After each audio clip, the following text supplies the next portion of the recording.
So Dan, you've decided that you might like to purchase a kettle, but you've discovered that you've got a wall up against where you'd like the tap to be fitted.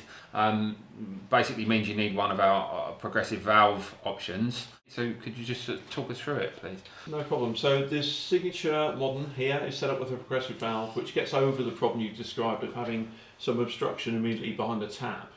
So how the valve works, as indicated by the markings, you come straight out from the tap for mains cold supply. Okay. You can go back a little bit if you want a little bit extra flow from the mains cold. Right.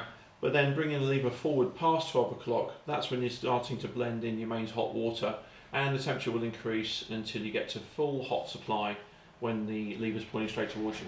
So the lever must be positioned to the left and the filtered and boiling on the right hand side. So you can't reverse the tap like you could with the standard four-way tap offering? That's correct. With the standard tap where the lever goes backwards and forwards like this, you can switch it around to have the controls on the other side, but with the progressive you do have to have it in this configuration.